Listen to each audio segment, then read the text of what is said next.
All right. Well, good morning, everyone. Welcome, and thanks for joining us for the next installment of UWMP training webinars. Today, our topic is SBX 77 baseline and targets. And before we get started, I just want to let you know today joining me is my colleague Danica DeBow, who's going to support the meeting today. If you have any kind of technical issues, please chat her, let her know you need some support. As we've done in the past, we're asking that the chat panel be strictly used for technical support, while the Q&A panel can be used to ask questions of our presenter today, who's Gwen Huff. And feel free to use that to ask questions throughout, and then we'll try and get through all the questions today. If we don't get to some of your questions at the end of the workshop, which hasn't been the case up to this point, but if that happens, we'll summarize any remaining questions and provide responses with the recording. So please continue and use the panel and provide your questions. You can also use the hand raise in the participant panel and ask a question in person. We really want to encourage that. It would be nice if we could do this in person, but since we're doing this remotely, if you want to ask a question, please do so in that manner as well. Just a quick review of the Q&A panel that you can use it to ask a question, but also if you're reviewing questions from other participants and you see something that is particularly important, you can upvote a question that you see there, or if you want to respond or clarify a question that has already been posed, you can do that as well on the Q&A panel. So for our workshop today, our purpose, our intent is to walk through and discuss who needs to calculate or recalculate their baselines and targets for the SBX 77 and how to go about performing these calculations. And one thing to note is that this workshop comes at the heels of another workshop we did back in December about compliance with SBX 77. And so there's going to be obviously some overlap in the presentation today, but whereas at the previous workshop we really focused on the compliance aspect, today we are focusing on the calculations of baseline and target. So with that in mind, we're going to have a quick overview of SBX 77, talk about the forms, specifically what we're going to focus on today, and then discuss the baseline calculations, target calculations, identify some special situations and how you might address them, and have some wrap up and reminder of upcoming trainings that we'll be having in the coming months. We'll take a quick stretch break halfway through the workshop to give us a break from the screen, and we'll end the meeting at noon. One of the things that we asked you in registrations is we want to get a sense of how familiar you are with preparing the plan to help us prepare for this presentation. And it looks like many of you, this is your first time preparing a plan, but most of you have some support in your organization. And so that's really good to know. It looks like many of you have already prepared some plans, and this is an opportunity to really understand what are the changes that you need to be mindful moving forward. So thank you all for joining us. And with that, I'm going to turn it over to Julie Ekstrom, Senior Environmental Scientist Supervisor with DWR Water Use Efficiency Branch. Great, thanks, Dorit. And welcome everybody to the 6th training session for technical assistance for urban water management plan preparation. So we wanted to just start out and show you how this training session fits in with the other ones. There are many pieces of the urban water management plan, as you know, and so over here on the left side of the screen, we have the SBX 77 compliance portion And so this is a whole, a whole separate portion of the plan in itself. And then in the middle is what I think of as the core of the urban water management plan, characterizing your demand, characterizing the supplies, and then using those to assess your reliability over different periods of time. And those feed into developing a water shortage contingency plan and the drought risk assessment and other various parts of assessing reliability. Also, there is, the requirement to incorporate climate change into both the demand characterization and supplies, and in order to assess your reliability into the future. And then over here on the right, we've got the energy reporting, the information related to energy use is now required, that is readily obtainable.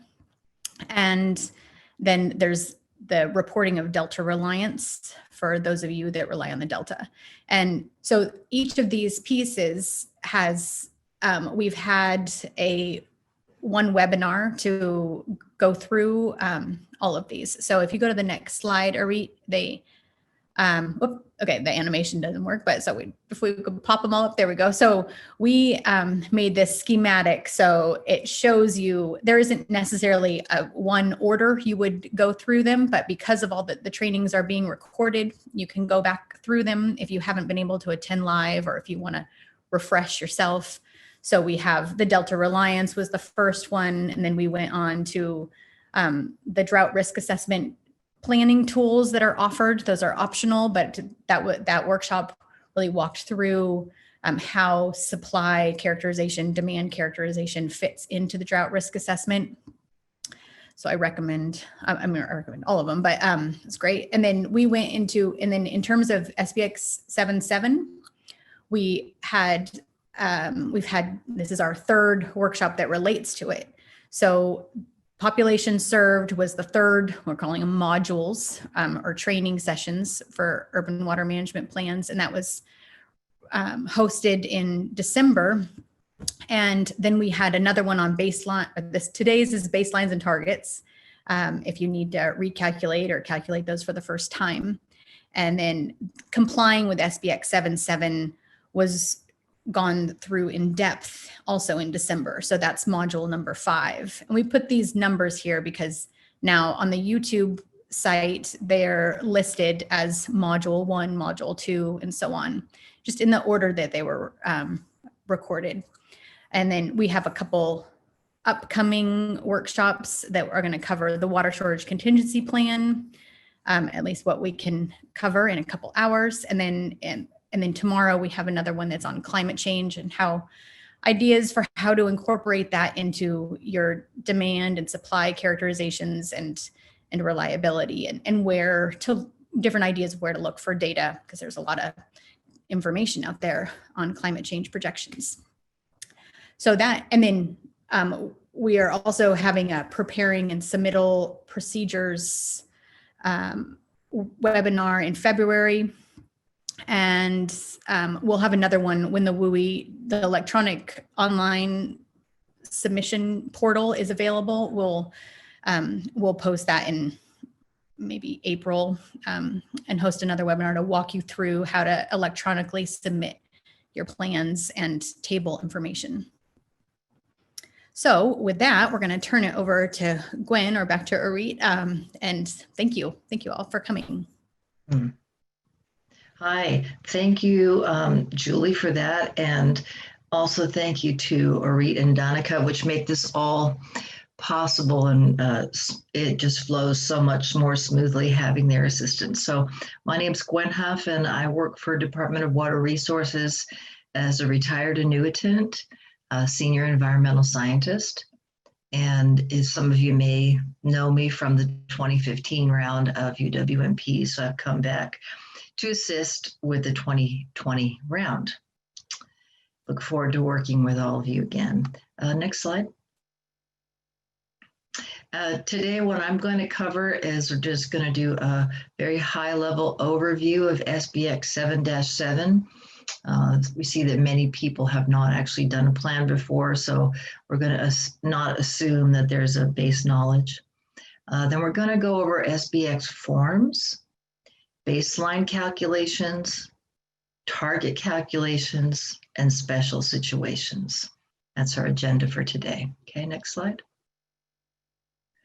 And just for those of you that have been following the progress of the guidebook, since last you have seen it, it's very near to being finalized now.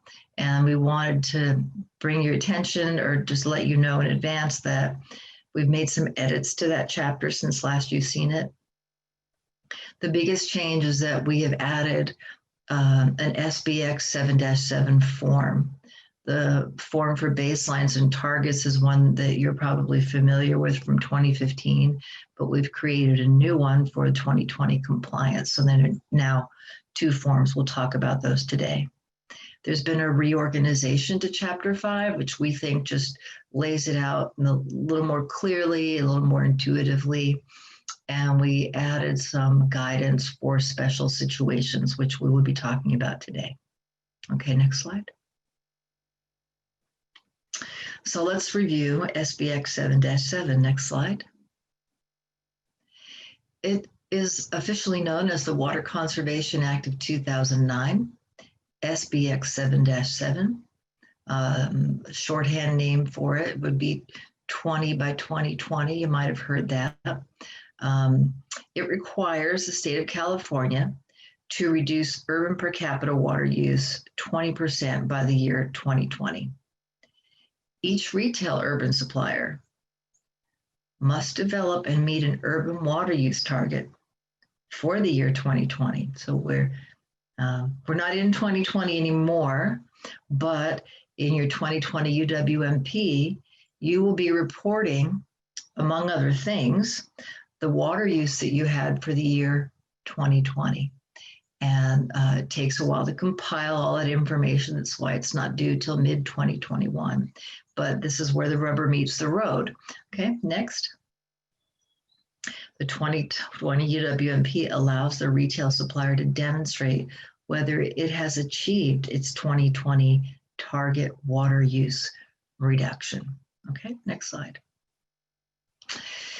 There's a document that we rely on very heavily for guidance in SBX 7-7, and it's called the DWR methodologies. Danica just provided a link to it below in the chat. You may or may not want to become familiar with it. It's highly technical. In some cases, you may need to. But DWR was directed by the SBX legislation to provide detailed guidance for the SBX calculations. And it's in this methodologies document. And it's the foundation for the forms, the SBX forms, and Chapter 5 of the guidebook and Appendix P. This document provides 9 separate methodologies that are used in the SBX calculations. We'll be talking about some of those today. And today's presentation is intended to assist suppliers to calculate their SBX 7-7 baselines and targets in accordance with the legislation and DWR methodologies. Next. So here's the question, right? Baselines and targets. Do I need to recalculate or calculate my baselines and targets? Most suppliers will not need to recalculate their baselines and targets. Most suppliers will have completed this in the 2015 UWMP. And you may not need to redo these baseline calculations, which are in the form called the verification form. May not need to redo that, but there are some circumstances that require calculation or recalculation, and we're going to talk about those right now. Next slide. Suppliers that must or may recalculate their baselines and targets.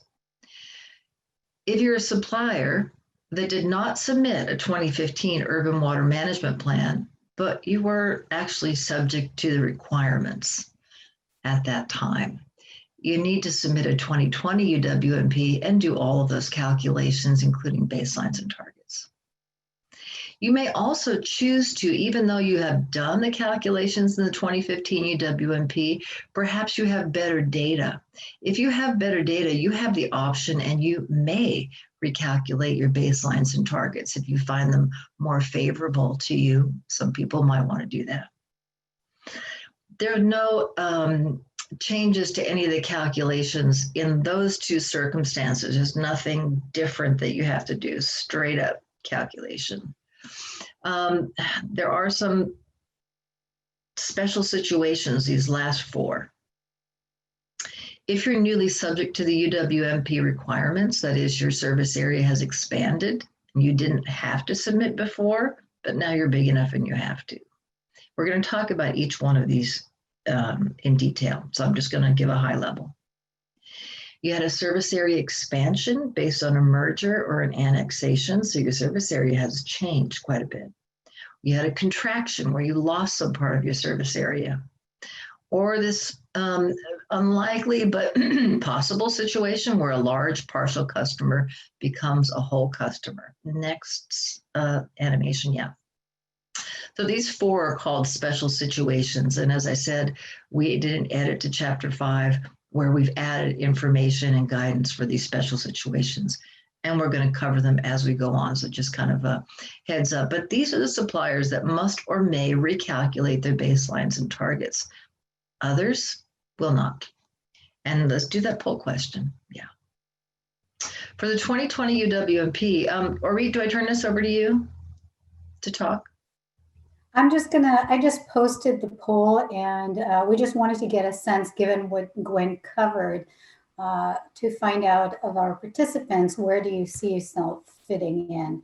And so I'm just going to leave that up there. That's going to be helpful to Gwen as she goes through her presentation to get a sense of what it is that people are listening for.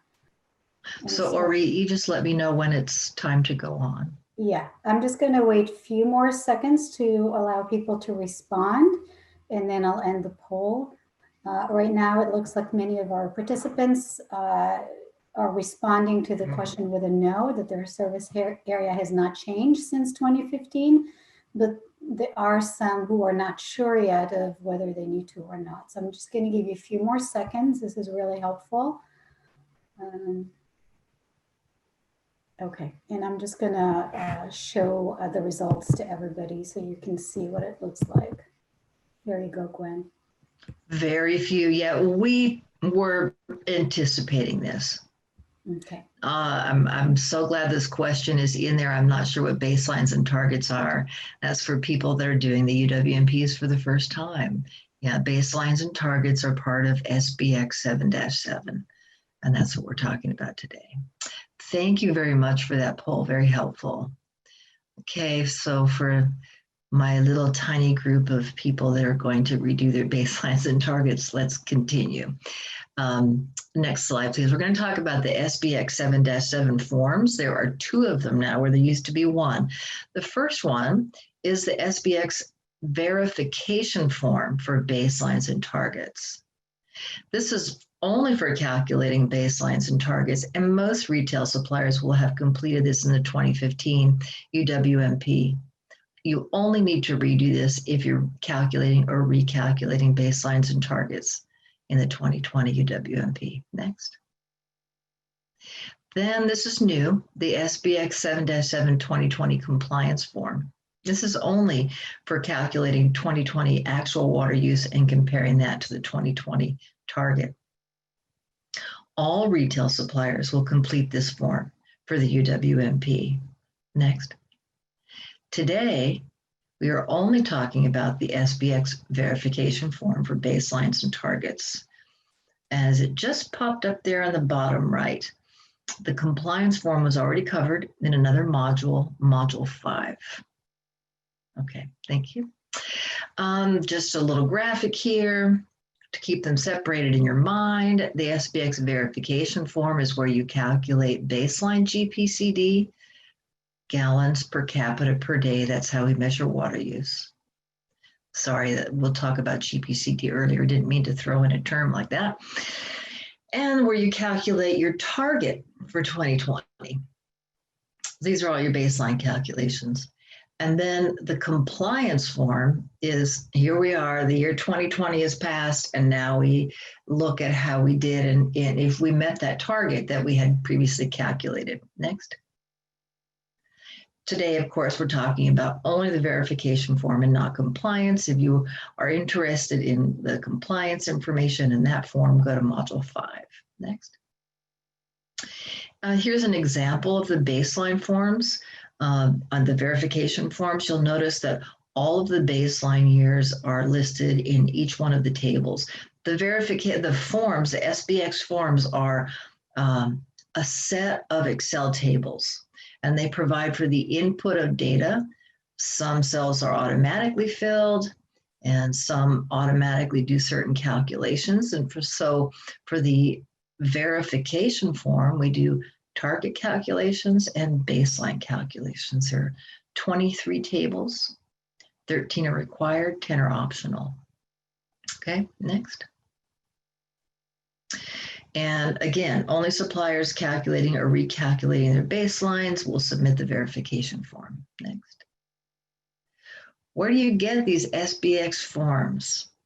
We have the WUI data portal, and Donica just put that in the chat, the link to it. And it is under the resources button in the WUI data portal.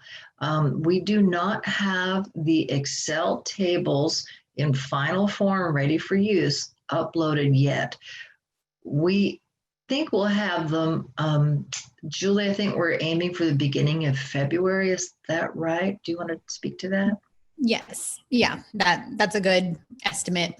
We're trying to get them as soon as we can. And the Excel tables might come before the actual guidebook.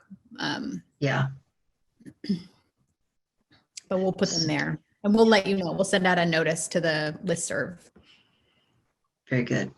And just FYI, this WUI data portal will become your friend or companion when you're going through all of this information for UWMPs and filling out so many different kinds of tables that we have beyond the SBX 7-7 tables, and where you will input the data. And we'll have a whole workshop on this site sometime February, March. Okay, next slide. Are there any questions so far? I don't see any questions on the in the Q&A panel, and I don't see any hand raised. So why don't we continue with your presentation, and we'll have another few more opportunities for Q&A. Okay. Oh, there is a question I see. Can you please clarify the reference to Module 5? Julie, can I have you talk about that? Sure. If the question is where it is, I'm going to have Julie answer that. Okay. I'll do both. So Module 5, that's what we were just calling. So at the beginning, I showed the graphic where we've done several different training sessions so far to help people prepare different pieces of the urban water management plan. And each of these have been recorded. So we're just calling them modules because that's basically, you can choose your order that you watch them in. The Module 5 is, I'll repaste this YouTube link, but you can, if it will let me here. I'm going to put that in the chat right now. Let's see if that comes. So that's the direct that I just put in the chat, the direct link to the YouTube page with all of the urban water management plan training session recordings. So they're up to 5. So the last webinar that we had was training session number 5 that Gwen ran about compliance with SBX 7.7. And so that one was dedicated entirely to first a brief overview of SBX 7.7 and then diving into the details of how do you report and calculate compliance. And so that's where that one's located. So it's labeled as module number 5, SBX 7.7 compliance on that YouTube page.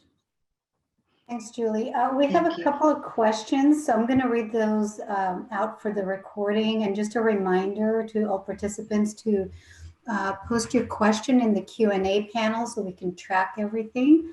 One question that we have is, what happens if you don't meet your target? That's a great question.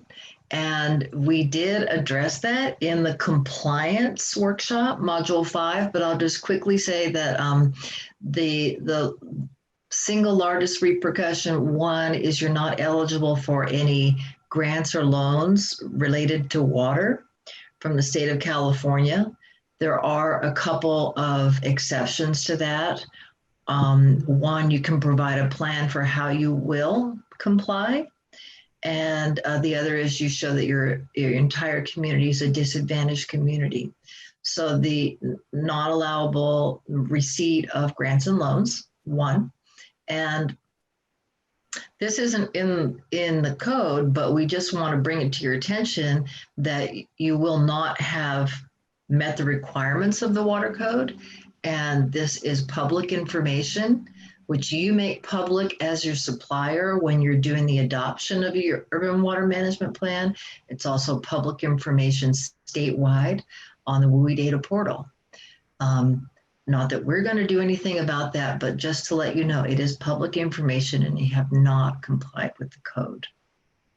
And then also, Gwen, but we would, if you don't think that you're meeting compliance or your initial calculations are showing that you're not meeting compliance, we strongly recommend that you watch that webinar on compliance, because there are, what are they called again, Gwen? Exceptions for different possibilities that you might be able to incorporate into your calculation that are, what they called, not the excuses, but why you weren't able, if it was because of weather or a shift in commercial or institutional water use, or those are written in the water code as Adjustments. So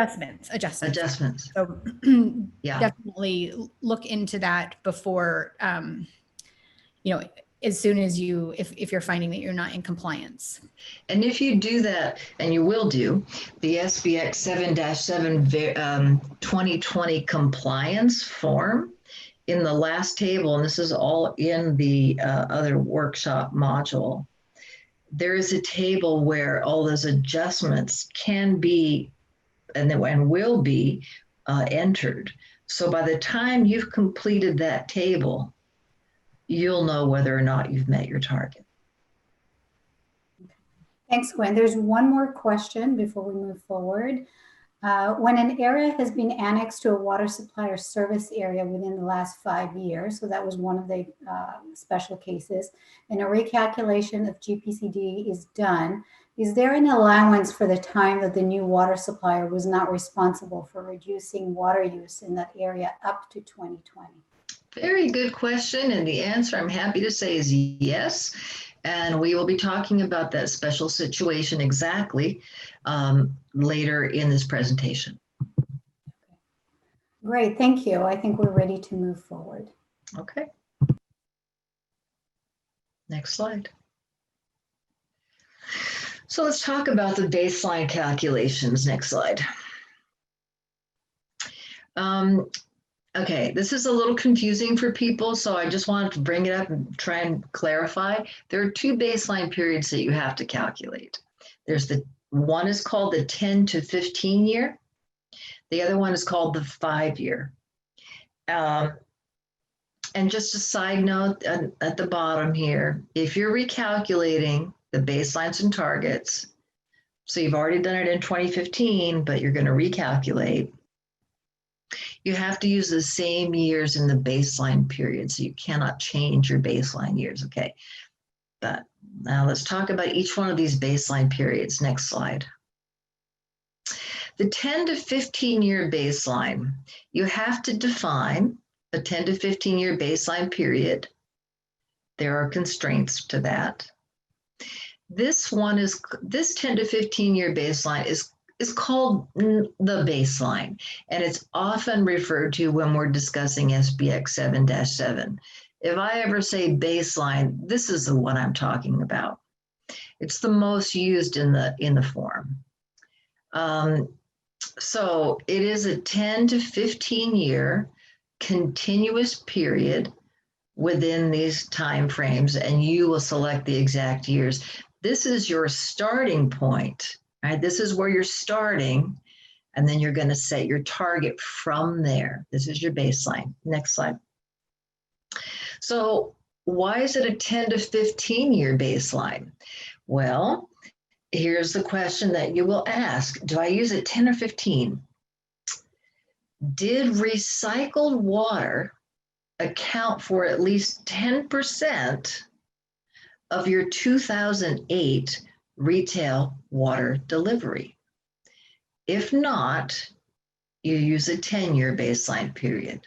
If yes, you can go up to a 15-year baseline period, and this is considered advantageous because the longer the period, presumably as each year passes, you get more efficient, right? So if you can have a longer period going back further, then your baseline is going to be larger. Your baseline water use, your annual baseline water use will be larger, which means it gives you a little more wiggle room for your target. Your target will then be a little bit larger than it might have been. Okay, so there's an advantage if you used recycled water. So what's this 5-year baseline? Okay, it's called target confirmation. It is only used one time, and it's in the SBX verification form table 7F. It's used to calculate the maximum 2020 target or the minimum reduction from your baseline. And that's 90. So you calculate the 5-year baseline, which is a shorter time period, a little more current. 95% of that is the maximum target that you can have for 2020. You can't be more than that. So you're confirming that your 2020 target that you've calculated meets the minimum reduction.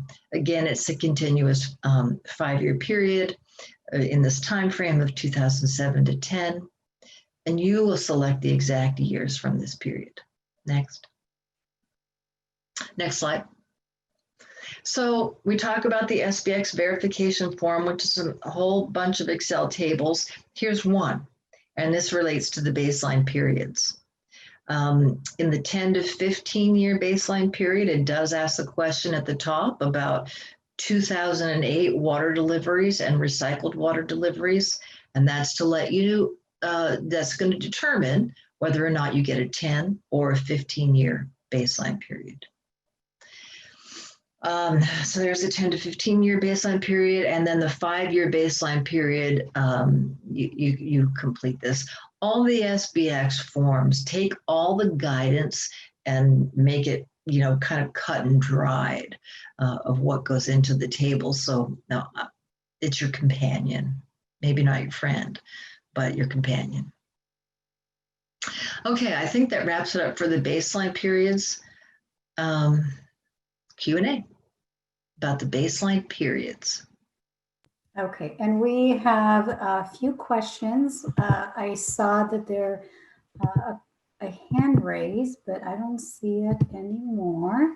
So let me look at the Q&A panel, and I'll just start at the top. We have a question from Paul. Can you please post the link to the training video? I think we've done that, and we can do that again.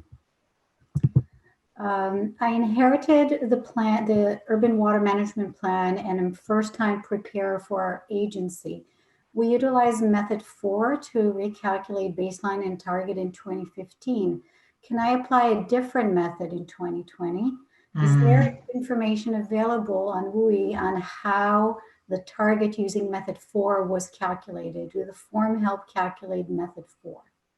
Yes, and in this presentation, I'll just start by saying we're going to go through each one of the target methods. So that's good, but target method 4 has a special calculator, and that is on, remember the WUI data portal, that resources button. The method 4 calculator is currently active and posted right there. It's in a zip file, so you have to unzip it. So that is how the method 4 target would have been calculated. And in a word, no, you can't change your target method. So if you're recalculating, you cannot change your target method from 2015. and you cannot change your baseline years. All right, thank you. That was a clear response to that question. I don't see any additional questions from participants. No hand raises. I think we can just continue. Okay, thank you. So let's talk about gross water use calculations. Okay, next. So gross water use, any water use in the SBX calculations is calculated and reported in gallons per capita per day. We don't talk about, I mean, you can put in, yeah, and you will put in water volumes in acre feet and things like that, or 100 cubic feet, whatever your measure is, the tables are going to transform it and convert it all to gallons per capita per day. Okay. GPCD, this is a term that's used throughout SBX. Can you go back just one second? I just wanted to say that GPCD is the volume of gross water divided by the population served. Okay, that is the basic calculation. There are some conversions that have to be done, but you must have those two bits of information. Next slide. So remember, the SBX verification form had baseline GPCD, target GPCD, and the compliance form has 2020 actual GPCD. Next slide. What goes into these GPCD calculations, which have to go for both of these forms, right? You're going to have GPCD, you got to calculate it. Next slide. Goes gross water and population go into the GPCD calculations. Now, in the interest of time, we don't want to cover the exact same material twice. So I will point you at the bottom of the screen, the GPCD calculations. On the left, gross water. We will be talking about it today, but only at a very high level. Note that you must be able to calculate GPCD for this verification form. But Module 5 goes into a little bit more detail about gross water. You might want to go back to that. Population, a really important factor to your GPCD calculations, but it has a lot of moving parts to it. Please look at Module 3 for your population calculations. And then just once again, for the compliance, Module 5. Okay, next. And then today we're talking about baseline. Okay, what is gross water use? The total volume of water, whether treated or untreated, entering the distribution system of an urban retail water supplier. That is your gross water. And I just want to bring up a couple terms. There are exclusions and deductions, which can be used for your baseline and your compliance calculations. The term adjustments, however, is not addressed in baseline and target. It is only in the compliance calculations. Just in case that comes up, I just wanted to bring that up. So today, we will talk about exclusions and deductions very briefly. But if you go to Module 5, you'll get a little bit more information on the details of those. Also, Chapter 5 of the guidebook and Appendix P of the guidebook, when they come out, go into these in detail. Next. So these are the exclusions and deductions. They're taken from your baseline if you choose to do this, and they're also taken from your 2020 compliance. Recycled water is not included in any calculations for SBX. With one exception, you can exclude indirect recycled water, so you do have to do a little bit of calculation for that. Okay, that gets excluded. It's not counted against you as water use.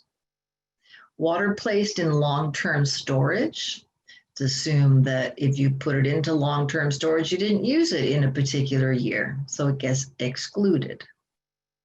Water conveyed to another urban water supplier was not used by you, so it's excluded. You may exclude water delivered for agriculture.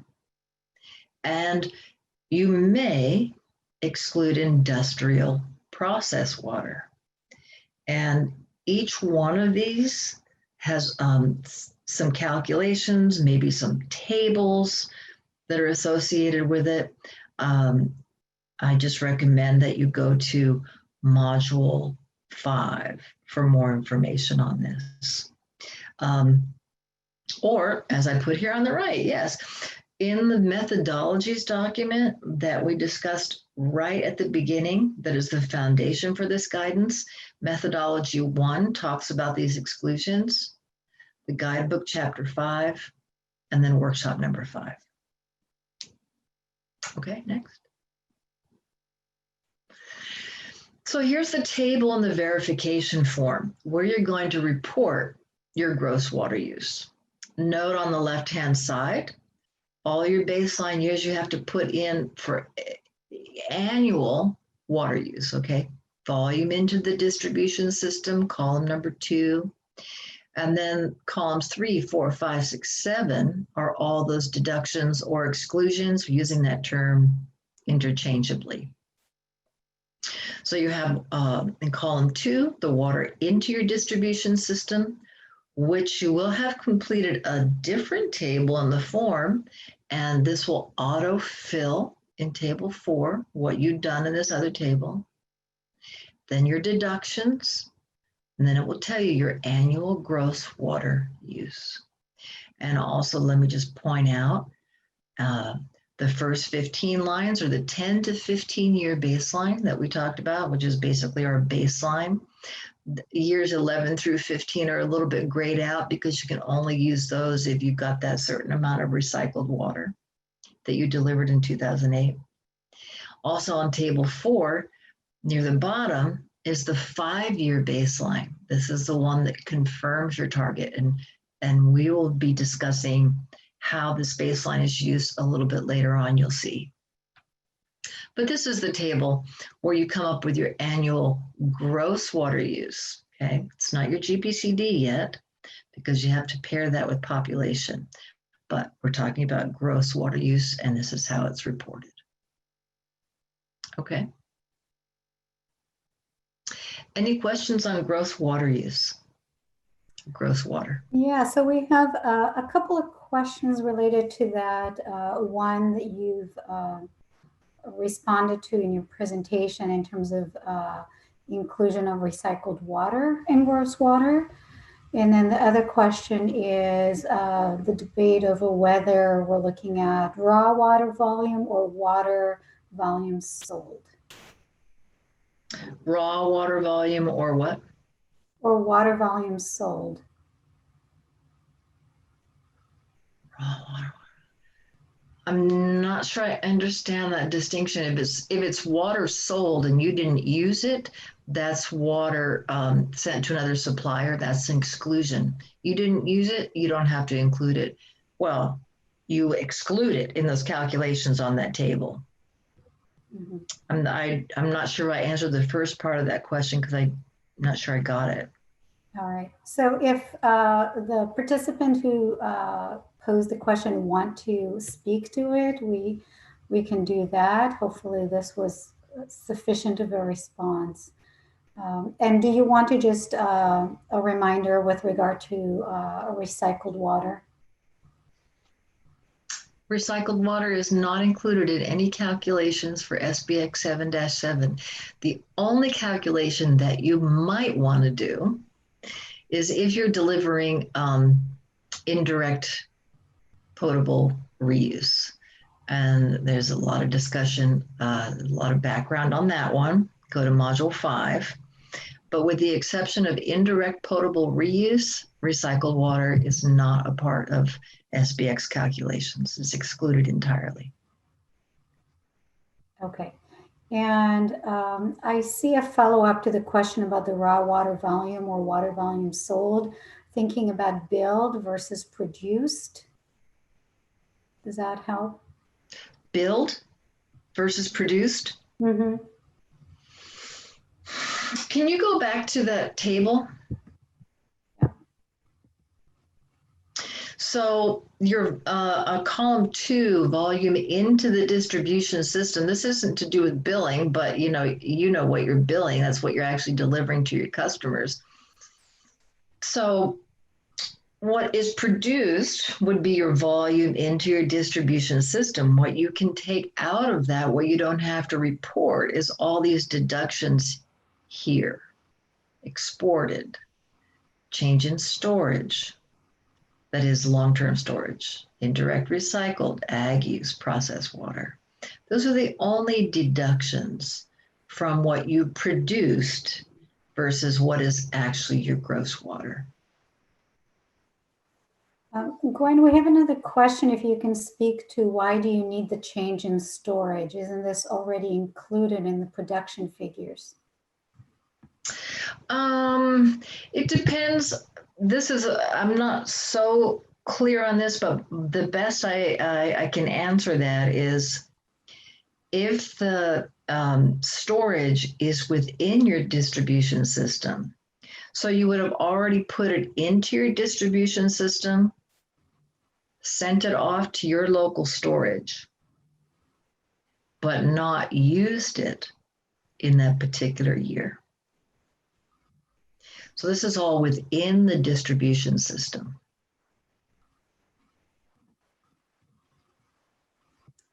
Okay, well, hopefully that was helpful.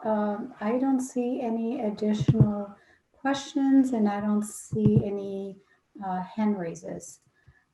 So I don't think we have any more follow-up to what you had just presented. And so why don't we do our quick stretch break for 5 minutes and we'll continue.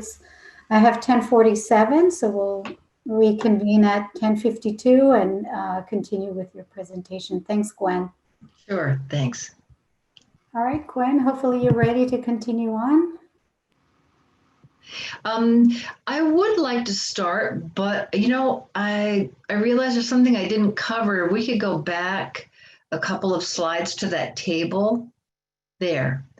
I just wanted to point out that in this table that does baseline calculations, you put in your annual water use for each year in the baseline period, and note at the bottom, year 15, underneath year 15, it says 10 to 15 year baseline average gross water use. So this table takes in all the annual data that you put for each year of your baseline period, comes up with an average gallons per capita. No, in this table, no, it comes up with your average gross water use over the 10-year period, and same for the 5 years. So the baseline information is an average of each year in the baseline period. Okay, so I forgot to mention that, so I'm ready to go ahead now. Okay, so you have put in your baseline gross water use into the tables. In another table, covered in another module, you've put in your population. Oh, sorry, my tea kettle's boiling. 1 second. Okay, so the verification form calculates the GPCD, your baseline GPCD, because you put in your gross water, you put in your population, it does the calculation. Now you've got your baseline done. Next step, now let's set our 2020 target. Let's talk about target calculations. Next slide. The supplier will select a 2020 target method. And once again, we have a table for that. There are 4 methods, and you select one of the 4 methods for calculating your 2020 target. And just to reiterate, if you're recalculating your baselines and targets, that is, you've submitted these calculations in 2015, but you decided to update, you must use the same target method. That was the question before. They had used method 4 in the past, wondering if they had to use method 4 again, if they're going to recalculate in 2020. Yeah, the answer is yes. Next. So we'll go through each one of the target methods. Target method 1 was very commonly used in 2015. Could have been the #1 hit. And it is you've calculated your that 10 to 15 year baseline, your baseline GPCD reduced by 20%. Remember the short name of this whole SBX legislation, 20% reduction by 2020. Target method 1, take your baseline, cut off 20%. Okay. Target method 2 is a little more data intensive and not a very popular target method because of that. The target GPCD is the sum of these 3 performance or efficiency standards. If you were to be really efficient in 2020, this is your target and this is how you're going to measure it. Efficient indoor residential use. And that just is an automatic number that was predetermined in the legislation. You have no choice. So you're going to assume that in 2020, you're efficient in the indoor residential use and you're using 55 GPCD. You're also going to assume that your landscape water use is really efficient. So efficient, it's based on the Model Water Efficient Landscape Ordinance for all of the parcels within your service area. This is the part that's data intensive. Most suppliers don't have a really good handle on their landscape area such that they can tell you it's as efficient as the Model Water Efficient Landscape Ordinance. If you're not familiar with the Model Water Efficient Landscape Ordinance, I'm going to recommend that you go to the methodologies document. Maybe we can put a link in the chat again. In the methodologies document, they talk, well, let me just go back to the indoor residential use. There's a whole methodology in that document about that. Then this landscape area use is methodology 6. It also talks about the Model Water Efficient Landscape Ordinance in the methodologies document in Appendix A, the part that's really pertinent for this calculation. The third thing that goes into target method 2 is a straight up 10% reduction from your baseline CII water use. Okay, so we've talked about target method 1, 20% reduction, target method 2, performance or efficiency standards. Let's talk about target method number 3. Next slide. Oh, couldn't go back to target method 2, sorry, forgot. Just to point out, your companion of the verification form and all these tables on the right side of this screen, you see the table that summarizes all of the information for target method 2. You'll have to enter your population at the top for 2020 and indoor residential use, landscape water use, CII water use, and then your target will display. There are other tables that feed into this, but just FYI, target method 2 has its own table. Okay, next. Target method 3 is pretty straightforward. There was a publication, it's 95% of the hydrologic regional target. So the state is divided up into hydrologic regions. And there was a study in 2010. There was a state of California agency team that created a document called the 2020 Water Conservation Plan. In this document, they provided targets for each hydrologic region. And that is in this table to the right. This is target method 3. There's a list of all the hydrologic regions. Then the 2020 plan regional targets in the next column. What target method 3 does, it ratchets it down even more. And it's 95% of the targets from the 2020 plan. So target method 3, that last column, depending on what hydrologic region you're in, that's going to be your target. Okay, next. Target method 4, it was brought up earlier. Someone had asked about that because they had used it. This is not in the verification form. It has its own calculator. And that's at the WUI data portal under the resources button. Thank you, Donica. She just put that in the chat again, where to get that. And basically the target is your baseline GPCD minus total savings. We'll talk about that in a second, which is largely based on best management practices and demand management measures that's changed names over time. So the total savings, let's talk about that, because we look at our little display here. Baseline GPCD, we know what that is. It's the 10 to 15 year. Minus total savings. What are these total savings? Well, there's a lot in this calculator. Okay, it's going to get you there. But residential savings based on toilets, washers, showers, the saturation of these demand management measures in your service area. How many toilets do you have out there? Washers, showers, your estimation of that. If you've done increased meter installation, there's an assumed savings from that.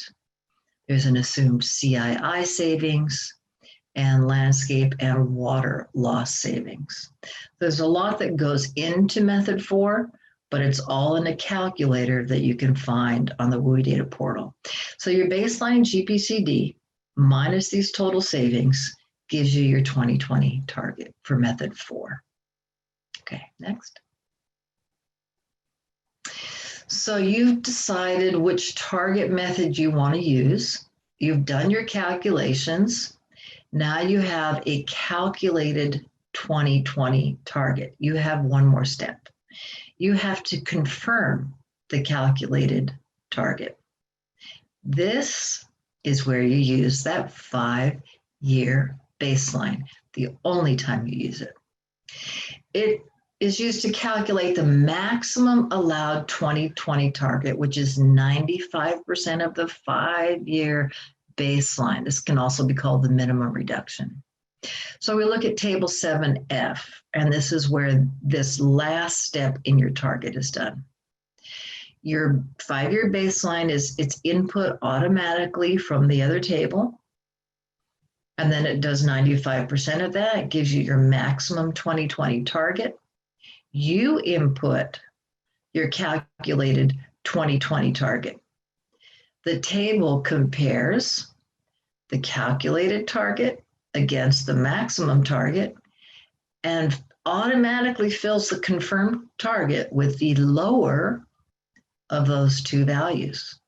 Okay, so you may have calculated a target of 200, but based on your 5-year baseline and 95% of that, you actually can't be higher than 190. So your maximum 20 target in column 2 will be 190, your calculated will be 200, your confirmed target will be 190. There is one exception. If the calculated target is under 100 GPCD, it won't go lower than that. Okay. Next slide. Oh, go back 1 second, sorry. I wanted to just say on table 7F, what I'm showing here is only a partial table. There are a couple columns that are additional, which only apply to special situations. I didn't want to muddy the waters and show those yet, but I do want to point out that it's not the complete table 7F. Okay, next. Questions on target calculation? We have one hand raised from Kevin Thomas, so I'm going to allow you to share your comments or question. You should be able to unmute now and speak. Could you unmute so we can hear you pose your question? Not hearing anything. No, and he took his hand out. So maybe that was just, let me check the questions. A comment with regard to method 2, where you talked about the model ordinance, note that Muelo is the minimum efficiency standard per yesterday's Muelo presentation. I'm sorry, can you repeat that again? It's a comment. Note that Muelo is the minimum efficiency standard per yesterday presentation. Okay, so you can be more efficient, but yeah, we're just going in accordance with the ordinance, which is the minimum efficiency standard. Yeah. Do not see any other questions, comments, so we can continue on. Great. Okay, last, there are some special situations that may arise. We don't anticipate a whole lot of these, but we're going to talk about them because if they do arise, they're going to take a little bit of care in doing these calculations. Next slide, please. Next slide. These are what we're calling special situations. Supplier is newly subject to the UMP requirements. We'll talk about each one, so don't worry. Service area expansion, mergers or annexations, service area contraction, and large partial customers become whole customers. Okay, go ahead. Supplier newly subject to the UWMP requirements. This is generally based on new construction, right? A supplier was not subject to the UMP requirements at the time of 2015 reporting. And I'll just step back a minute and say that the UMP requirements being subject to those, you'd be an urban retail supplier that supplies more than 3,000 acre feet or more than 3,000 connections. Okay, so maybe in 2015, you were under that threshold, but something, you know, you had a lot of new construction between 2015 and 2020. Now you're over that threshold. Now you have to report a UWMP where you didn't have to. You are required to calculate your baselines and targets in the 2020 UWMP and show compliance. You use the same methods that apply to other water suppliers, with one exception. You are allowed to prorate your target. You may prorate your 2020 target based on the year that the supplier became subject to the new requirements. We have a method for proration, but you won't be required to do the reductions through the whole. You do your baseline, you do your target. You've got a certain number of years to meet that target. But if you only became, if you only had to comply because you reached the threshold late in that period, you're not required to do the same reduction because it was a shorter period of time that you were subject to the requirements. So in this situation, bottom line, you may prorate your 2020 target. Okay, next slide. This was brought up earlier. What about a service area expansion due to a merger or an annexation? Let's look at this picture here. In blue was a service area during the baseline periods. You've done all your calculations, your baseline GPCD, your target GPCD, but between the baseline period and 2020, you can't really see it in this picture, but that little red circle, there's a little tiny city there. You've merged with or annexed this other city. They're now part of your service area. Well, that's going to change your baselines and targets. Right? You have to account for that in 2020. So I want to just point out that the service area expansion is based on mergers or annexations. And we have 3 ways to address this, but before I go into those 3 ways, I want to just say A merger is a water supplier acquiring a portion of another service area, or separate water suppliers combining water service systems. Or an annexation is an already developed and inhabited area that may have relied upon groundwater until the annexation were not previously connected to a municipal source. This does not apply if your service area, you were already a supplier subject to the requirements of the UWMP, you've expanded due to new construction. This is not what we're talking about. The situation where you've expanded due to new construction and you were already subject to UWMP, so you've already done your calculations. All the calculations in the SBX forms allow for this expansion of a service area based on new construction. So we are only talking about mergers or annexations in this case. Next slide. So if you had a merger or annexation, you have 3 methods to now report this. 1, you can calculate separate baselines and targets. Calculate baselines and targets separately for the merged or annexed area and the existing service area. So you've got 2 baselines. And the 2020 target for the merged or annexed area shall be prorated. This was the question that was brought up earlier, based on the year of the merger or annexation. So if it wasn't under your control, so to speak, then you're not responsible for trying to ratchet down the water use for these years it wasn't under your control. You can do separate baselines, but 1 target.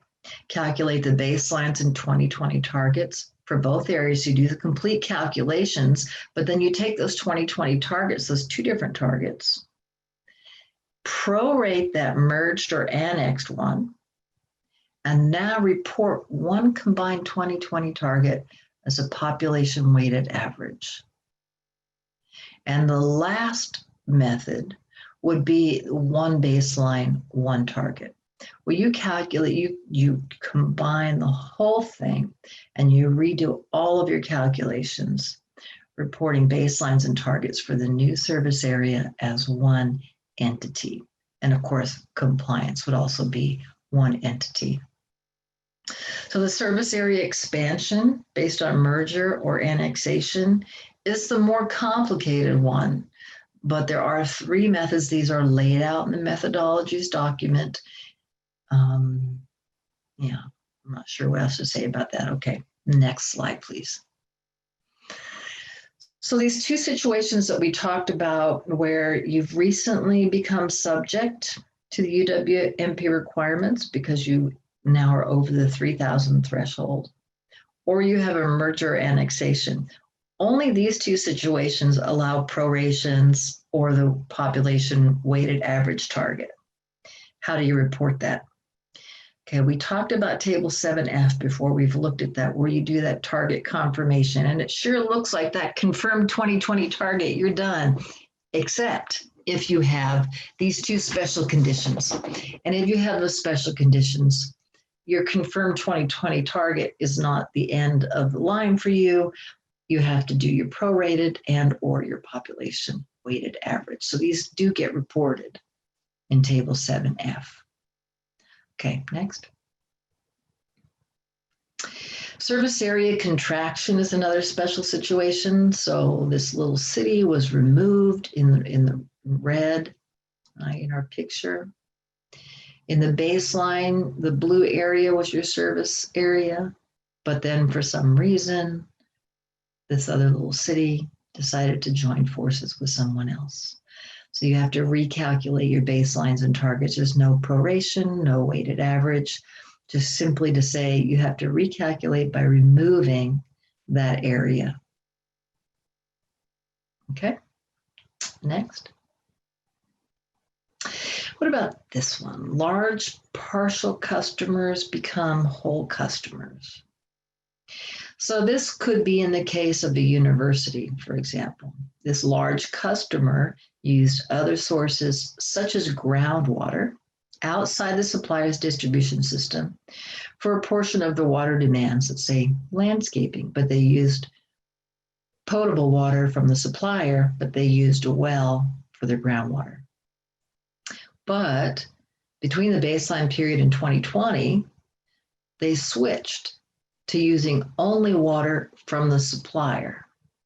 Okay, so now let's say maybe they had a problem with their well or something like that. And so previously in the baseline period, they were using groundwater for their irrigation and from the supplier for their potable. Then something happens to their well, they go completely on the supplier. So this increases the water use, right? Your GPCD is going to go up once they start using your irrigation water. Well, that could be a problem because your baseline water use doesn't show that. What do you do in that situation? So this is the language directly from methodologies. It says the additional water uses should be included in the baseline and compliance year gross water calculations. I want to kind of hone in on that word should. This is not a shall. Okay. So it will be to your benefit, right? If you find that you're not meeting that 2020 target, you might want to revisit this. And you might want to, because that water use is going to show up in your 2020 water use. There's no question about that. But if you didn't meet your target, then you want to go back to your baseline and put that water use in that they used for the irrigation back in the baseline period. So it's a should. And so those are our special situations. Next slide. Are there any questions on the special situations? Thanks, Gwen. Question about Chapter 5. When will the updated Chapter 5 be released and will we receive notifications? So maybe that's a question for Julie as we were talking about next steps. Oh. I don't see any other questions specific to your presentation. Going to give it just a minute to see if there's anybody else. No other questions. Okay. Okay. Thanks, Okay, Gwen. thanks everyone. Good luck with your 2020 UWMPs. All right, and I'll turn it to you, Julie, so you can just wrap us up and answer their, there are always questions about timeline and next steps. So looking forward to hearing from you and that. Sure, absolutely. Thank you, Gwen, for so much detail and getting it. It's great to have it live, but it's also great to have it recorded, so we have a record of it, and so people can go back to it even in future years. Hopefully that these posts will stay up as assistance. So I think that the next, we were going to mention that it's called, or it's referred to as 20% reduction by 2020, and the compliance target, all has to be reported by the end of, or for the end of 2020. And so that begs the question: is this the end of SBX 77? But it may be the kind of the closure of that Senate bill, but water use targets and water use efficiency certainly continues for urban water suppliers in California. And so there is new legislation since new in terms of since 2018 after the last drought, and that points DWR to conduct research on developing urban water use objectives, or research behind developing those and the methods. And that research goes then to recommendations to the Water Board, which then makes regulations based on the recommendations and other research. So that work is upcoming. That's not part of the urban water management plan that's due this year, but just to keep in mind that this is all part of a continued pathway towards improving water use efficiency. So that's all I have to say on that. I mean, in the guidebook, we mentioned that it will, upcoming, I think it's in maybe the 2025 Urban Water Management Plan. It will be about reporting demand management measures to meet objectives, but all that work is pending and still in development. So, but it's good just to keep in the back of your mind that there are ties between, your efforts towards improving efficiency and your demand management measures and other efforts you take to improve your efficiency.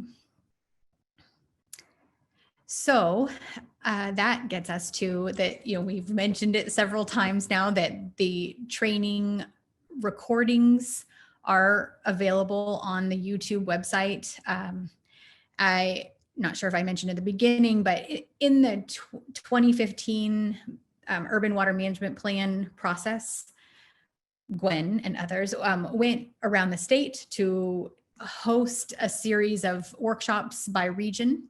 And my understanding was that these covered all the topics at once. And of course, they were in person. And due to coronavirus restrictions, and state traveling restrictions, and also that we have, more tools available now, we're offering these as essentially as modules on specific topics. So they're focused webinars by topic. And so this is your, even if you have more questions that you're thinking of, you should ask them while Gwen is here live and she can answer them about baselines and targets. So but each of these focus webinars is recorded and then posted on this YouTube playlist that we've sent the link to several times now in the chat and in the Q&A, I think. There are a few more upcoming trainings, one being tomorrow is on incorporating climate change considerations into your urban water management plan. So we're excited that we have the DWR climate change program staff helping with that, and also climate scientists from the Desert Research Institute. And then we have January 27th, we're hosting a webinar on preparing your water shortage contingency plan. And then, of course, in February, we'll be doing the, how to prepare, and then what does it mean to adopt and submit, all those steps that there's a lot of details that are laid out in the guidebook and in the water code specifically about what is required for adopting and submitting in that process. That's as part of your urban water management plan and your water shortage contingency plan. Then once we finish the guidebook, which is close, we will be incorporating the tables into the WUI data portal. That WUI stands for Water Use Efficiency. And that link has also been shared several times. So this is that's the electronic submission portal for the urban water management plans. And for those of you, since many of you haven't done this before, in the 2015 version, what we did was we had a form for each table, and you use the Excel templates that most of you should have drafts of right now. And so you can fill those out as you prepare your plan. But then once this WUI data portal, or once everything is finished and your plan is adopted by your board or whatever constituents are required to approve it, then you're gonna enter the information from those templates, those tables, into forms on this WUI data portal. When that electronic submission portal is ready, we'll have another webinar to walk you through it step by step, where to click and to help you through that. So let's see. And then the big question, I don't know if I was clear because I don't have a certain date, but when is the guidebook going to be ready? We will release it as one single guidebook, so it won't be coming at you as pieces. But the hope is that it will just be 2 or 3 weeks away. I mean, I would say closer to the longer, 2 is maybe too quick, but 3 weeks away, I'm hoping. We're getting it to copy editors this week, and because we know you want it, and so trying to get it as quickly as we can. We just want to make sure that we have accurate information in it so that it is helpful and supporting your preparation of the plans. Julie, we have a couple of questions that maybe you can speak to. One, more generally to participants of who have joined us for these recorded training. If they have additional questions about the content, how do they go about getting additional support?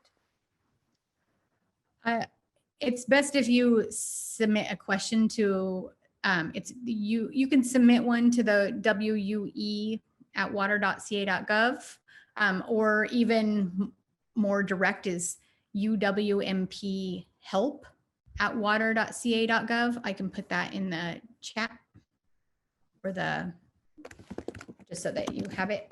Uh-oh, it's spell checking me, so. All right, so we'll include in the chat the email if anybody has questions. Yeah. And the other question we have here, our previous consultant that prepared our 2020 target with a weather normalization tool, but I don't see any access to this tool the DWR authors. Is there a spreadsheet or for weather normalization that DWR can share? And when will that be available? So that there is an Excel spreadsheet that's the weather normalization tool, but it has to be populated with the most recent precipitation data. And that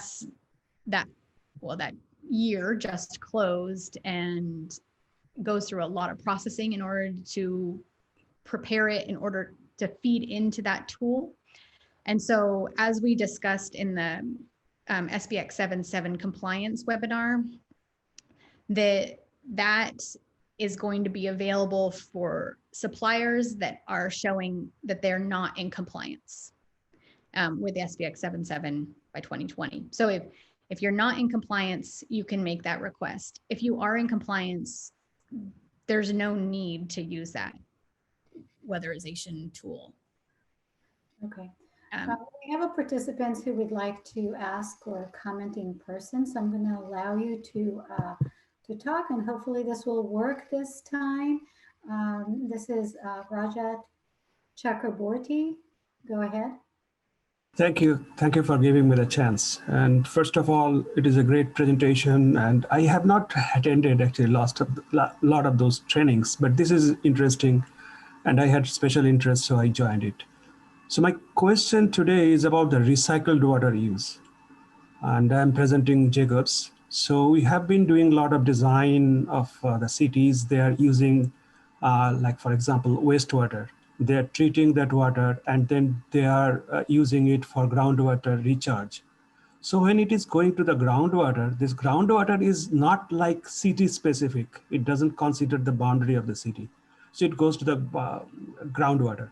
So in this case, how that thing would be calculated? Is this something would be credited in terms of the demand or the use in the baseline condition, or where this thing would go? I can talk about that. Thank you. So in the presentation, we talked about these exclusions and deductions in the gross water calculation. And recycled water generally, we can say, has no place in the SBX calculations with one exception, and that's the exception that you bring up. Indirect potable reuse. So the wastewater goes to groundwater or to surface and then gets reused as potable. There's a whole set of calculations that go with that and tables that go with that, but you are allowed to deduct the amount. You have to make some estimations and assumptions using these tables, but you are allowed to exclude that amount of water, which you think is the recycled amount of water that's coming back into your system as potable. That's indirect potable reuse. So that is excluded from the baseline water gross water use and from the compliance gross water use. And I will say that when the guidebook comes out, Appendix M is chock full of information on recycled water and how to deal with it. But for purposes of SBX calculations, just know that there is an exclusion and there are tables for deducting the amount of indirect potable reuse. The follow-up question about that, thank you, Gwen. Follow-up question is if they are actually increasing the volume of water in last 5 years, like they have reached to a certain point, they didn't have that much volume in 2019, for example, 2018 is pretty less. So how these things would be calculated, how much it was used in 2020 only, or? So you would take over the baseline, each of those baseline years, right? That's basically centered on 2005 of annual water use. And each one of those years, you would do the deduction for indirect potable reuse. In 2020, you do that same calculation. So if that volume of water went up quite a bit in 2020, it's a deduction. You take that out of your gross water use. So the effect is your GPCD water use for 2020 goes down because you were able to deduct that indirect use. Okay. And then the question about the groundwater, because this groundwater means water is injected to the groundwater. This is not has any boundary like the city boundary or the service area boundary, but still it will be counted like the entire thing. You'll have to look at the tables, but yeah, it does allow for that calculation of extracting from groundwater, even though you're not the only user of that groundwater basin. Correct. Thanks a lot, Gwen. It's good. You're welcome. Great, thank you. If there are any other questions, we can take them just kind of as a way to make sure that we've covered everyone's questions. I don't see anything.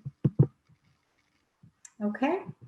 Well, with that, really want to thank everyone for joining us today. Thank you, Gwen, for a great presentation. And right before you leave, it'd be great to get a sense from you if you felt that this training was helpful.